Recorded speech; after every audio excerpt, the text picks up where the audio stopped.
কালকে থেকেই মনটা খুবই বিধ্বস্ত হয়ে আছে।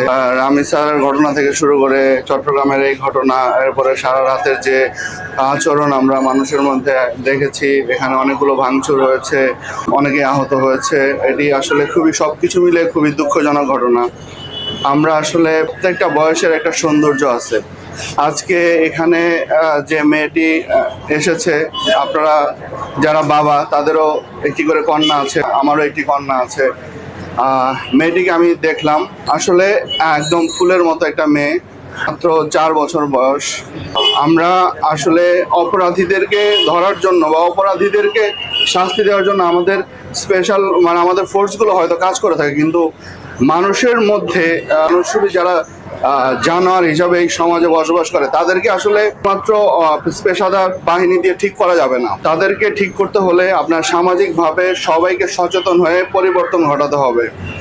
আমাদের ভালো মানুষগুলোর ভালো কাজকে সামনে আনতে হবে, না হলে বা আমাদের অন্য কোনো বাহিনীকে হয়তো ব্লেম করা যাবে, কিন্তু যে মানুষটাকে আমি চিনি না যে সে আসলে জানোয়ার না মানুষ, সেটিকে না চেনা পর্যন্ত তার বিরুদ্ধে ব্যবস্থা গ্রহণ করা আসলে খুবই কঠিন। যখন কোনো ঘটনা ঘটে যায় তারপরে আমরা অনেকেই সরব হই, কিন্তু আসলে এই সমাজ ব্যবস্থাটা আজকে এই অবস্থায় একদিনে আসেনি। এটা দীর্ঘদিনের আমাদের বিভিন্ন ধরনের যাদের আসলে গুরুত্বপূর্ণ ভূমিকা পালন করা উচিত, দায়িত্বশীল ভূমিকা পালন করা উচিত, আমরা সেই দায়িত্বশীল ভূমিকাগুলো পালন না করার কারণেই কিন্তু ধীরে ধীরে আজকে এই অবস্থায় আসছে।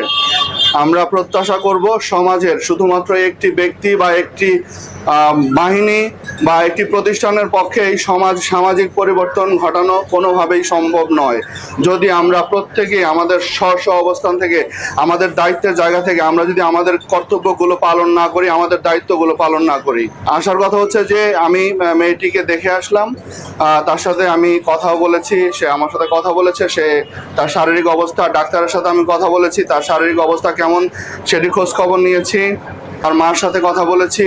সে আলহামদুলিল্লাহ এখন ভালো আছে। তার বিভিন্ন টেস্ট, আপনারা জানেন যে এই ধরনের কেসগুলোর ক্ষেত্রে যে ধরনের টেস্টগুলো করা হয়, সেই টেস্টের জন্য সমস্ত রিপোর্টের পাঠানো হয়েছে, যে ব্লাড থেকে শুরু করে অন্যান্য যে ইয়াগুলো আছে, স্যাম্পলগুলো পাঠানো হয়েছে। আমি সিভিল সার্জন মহোদয়ের সাথে কথা বলেছি, কালকে রিপোর্টগুলো আসবে। ইতিমধ্যেই মামলা হয়েছে, মামলার পরিবার তারা বাদী হয়ে মামলা করেছে। পরিবারে কে বাদী? তার বাবা বাদী হয়ে মামলা করেছে। দৃষ্টান্তমূলক শাস্তি আমরা নিশ্চিত করার জন্য যা যা করণীয় আমরা করব। আমাদের তদন্তকারী কর্মকর্তা থেকে শুরু করে যারা যখন সেটা কোর্টে উঠবে, সেখান থেকে আমাদের সম্মানিত আইনজীবীগণ থেকে শুরু করে বিচারক, সকল পর্যায়ে, এবং আমরা যারা সকলেই যদি আমরা আমাদের অবস্থান থেকে এই চিন্তাটা না করি সামাজিক পরিবর্তনের, তাহলে আসলে কাঙ্ক্ষিত সমাজ গড়ে